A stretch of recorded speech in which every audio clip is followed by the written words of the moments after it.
already done it. And I got your little boo telling me she love me. I got this one, that one. Damn, it's gonna be a long night. Yeah. You know. I said, damn, it's gonna be a long night. Salam jiwa baku hantam, jiwa-jiwa yang suka baku hantam. Sudahkah Anda baku hantam hari ini? Kalau belum, baku hantam dulu agar hidup Anda menjadi tenang. Oke, di video kali ini gua akan membahas kelanjutan dari video yang kemarin, yaitu faktor penyebab Kawaki yang tiba-tiba berubah menjadi jahat di masa depan dan bertarung dengan Boruto.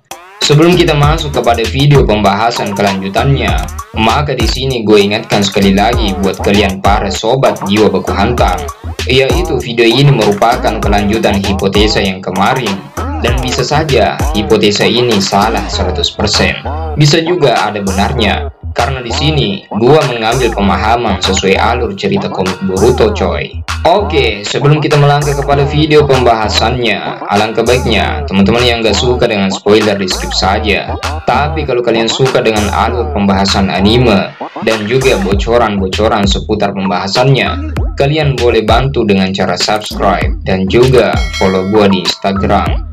Gua ucapin banyak terima kasih dan semoga kalian sehat selalu. Kita langsung saja gaspik pembahasannya, coy. Oke, faktor yang ketiga ini merupakan sisi lain dan rencana dari sifat Amado sebelumnya. Ini juga diperlihatkan dalam sisi pemahaman alur cerita dari komik Boruto, dimana sebelumnya kalau nggak salah ini merupakan chapter yang ke-60. Teman-teman bisa lihat di chapter yang ke-59 sampai chapter yang ke-60 bagian par yang kedua. Amado yang terlihat seperti seorang warga sipil biasa ternyata memiliki niat dan rencana yang terselubung di dalam hatinya, dan tentunya menjadi pertanyaan dan teka-teki yang luar biasa bagi pecinta anime Boruto ini. Ini juga berdasarkan fakta komik dan pembahasan dari Boruto sebelumnya. Amado berkhianat dan mengkhianati organisasinya sendiri, yaitu Kara. Dari organisasi tersebut, Amado sudah mengetahuinya bahwa organisasi Kara tersebut dipimpin oleh seorang Otsutsuki, kemudian berpindah dan membelok meminta perlindungan dari desa Konoha. Sebelum pengkhianatan itu terjadi, Amado sempat berbicara kepada Jigen. Mungkin teman-teman bisa lihat di episode setelah Naruto dan Sasuke bertarung dengan Jigen. Episode ini jatuh kepada episode yang ke-204, coy. Jigen juga pernah berkata kepada Amado di sana bahwa setelah buah cakra tercapai, maka kau dan aku akan mencapai tujuanmu masing-masing. Dari kata-kata tujuanmu masing-masing merupakan pertanyaan dan juga kata-kata yang menjadi tanda tanya besar bagi kita semua. Ini merupakan kata-kata yang dimana Amado dan Isshiki sepertinya memiliki pencapaian tertentu. Dan setelah buah cakra tersebut berhasil didapatkan, inilah yang menjadi tujuan mereka berdua.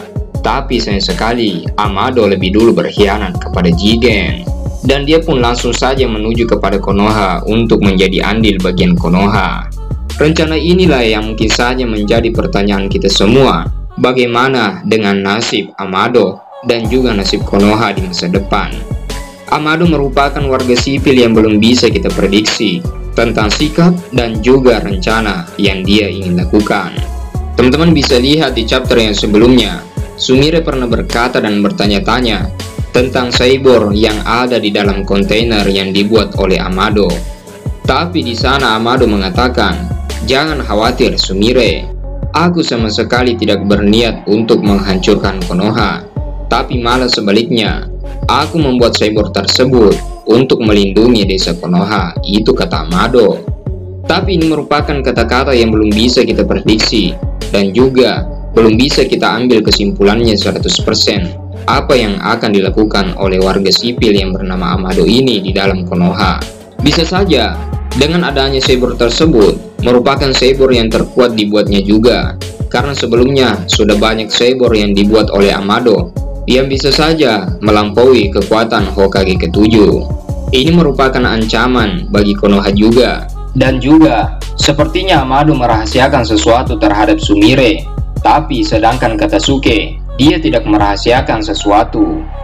Kemudian yang ketiga, kalau Katasuke, ilmuwan yang dari desa Konoha bekerja sama dengan ilmuwan Amado, maka dia bisa saja membuat sesuatu yang luar biasa coy.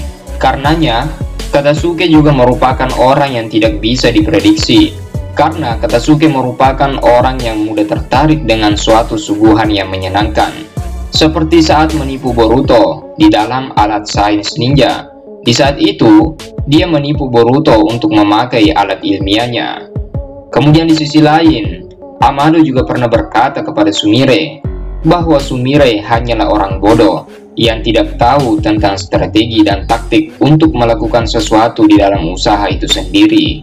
Amado di sini sangat berpengaruh terhadap Kawaki coy, karena Amado bisa saja menjadi tokoh utama dan pengaruh utama bagi Kawaki yang tiba-tiba berubah menjadi villain dan orang jahat dan menghancurkan Konoha di masa depan. Ini merupakan hipotesa yang berdasarkan dengan pemahaman komik Boruto. Kalian juga boleh tulis pemahaman kalian di kolom komentar. Kemudian kita melangkah kepada faktor penyebab yang keempat. Ini juga berdasarkan dengan hipotesa dan pemahaman dan sesuai dengan komik Boruto, yaitu tentang persoalan karma murni.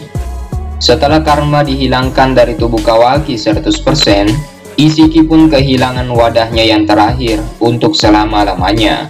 Maka, di sana Kawaki pun merasa terbebas dari segel karma tersebut. Dan karma Kawaki sudah hilang sepenuhnya, Amado masih membayangi Kawaki menggunakan perkataan karma.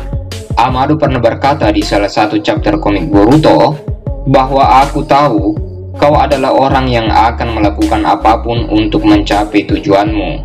Karena tujuanmu sekarang adalah melindungi Tuan Hokage ke-7 dan melindungi desa Konoha. Tapi, kau tidak punya kekuatan tersebut. Maka aku menyarankan padamu untuk mengambil kekuatan baru dalam bentuk karma murni sebagai sebuah senjata. Tapi di sana Kawaki pernah menolak hal itu dan berkata, bahwa harusnya kau tahu, aku sangat membenci segel karma, dan aku harusnya sudah tidak membutuhkannya lagi. Tapi di sisi lain, niat dan juga tekad Kawaki untuk melindungi Hokage ke-7 dan dia sangat membenci karma itu saling bentrok satu sama lain di dalam perasaannya. Akhirnya, itu menjadi sebuah dilema di dalam pikiran dan hati Kawaki coy, tentang bagaimana caranya dia bisa melindungi Hokage kalau dia tidak punya kekuatan. Di sisi lain, kekuatan Kawaki hanya bergantung pada segel karma, dan dia juga bukanlah seorang shinobi. Di sisi lain, Kawaki juga pernah baku hantam dengan Boruto saat sparring 1 lawan 1 Boruto versus Kawaki. Itu membuat Kawaki berpikir betapa lemahnya dirinya untuk melindungi Tuan Hokage. Tapi mungkin saja, senjata segel karma murni yang dimaksud oleh Amado merupakan senjata penghancur bagi Konoha. Oke, masuk ke faktor yang terakhir. Ini bisa juga kita simpulkan berdasarkan hipotesa dan pemahaman dari komik Boruto, yaitu faktor yang menyebabkan Kawaki berubah menjadi jahat di masa depan, yaitu munculnya villain baru, yang dimana villain ini kekuatannya setara dengan kekuatan dewa coy. Nama dan villain tersebut tentunya sobat baku hantam sudah tahu sebelumnya, karena gue jelasin mati-matian di video yang sebelumnya coy. Namanya merupakan Eida. Dia merupakan sosok seorang perempuan. Kemudian adiknya bernama Daemon. Sebenarnya gue nggak ingin bahas tentang kekuatannya, karena kita akan bahas di video selanjutnya. Tapi bisa saja faktor tersebutlah yang menjadikan Kawaki berubah pikiran dan menghancurkan Konoha dan membunuh Hokage. Bisa juga di sini Kawaki sepertinya dipengaruhi coy. Karena di sini admin hanya mengetahui kekuatan Eida hanya 2 coy, yaitu kekuatan mata seinringannya yang berfungsi sebagai CCTV dari sisi dunia ini. Kemudian yang kedua, dia bisa mempengaruhi orang-orang jatuh cinta kepadanya. Hoi, mantap coy. Ini merupakan kekuatan Eida yang baru 2 admin ketahui. Lainnya belum ada. Dan bisa jadi masih ada kekuatan Eida yang dirahasiakan, seperti dia merahasiakannya dengan kode sebelumnya. Inilah yang menjadi pertanyaan kita, bahwa apakah Kawaki setelah kabur dari Konoha, dia dijemput oleh kode, dibawa ke laboratorium dari Shiboro, kemudian dia dipengaruhi mati-matian. Atau yang ketiga, Amado kembali berkhianat kepada Konoha, kemudian dia bergabung kepada Eida dan juga Kode, kemudian dia pun menanamkan karma baru pada Kawaki. Ini juga menjadi pertanyaan dan teka-teki yang belum bisa terjawab 100% tentang bagaimana Kawaki menjadi orang jahat dan baku hantam dengan Boruto di masa depan. Karenanya, ini semuanya tentu berasal dari pengaruh. Semuanya bisa saja terjadi sesuai dengan hipotesa yang admin bahas di video ini. Seperti dalam kehidupan nyata kita, kalau kalian-kalian semua bergabung dengan orang yang bermasalah, seperti orang yang suka mabuk-mabukan dan juga berjudi, tentunya sedikit demi sedikit kalian akan terpengaruh coy. Ini juga sama dengan kehidupan Kawaki. Kawaki dijemput oleh Kode di chapter yang ke-61 per yang kedua, kemudian mungkin saja dia dibawa untuk bertemu dengan Eida sampai dia mendapatkan pengaruh yang jahat di sana coy. Oke, itulah pembahasan yang sempat admin sampaikan di video kali ini.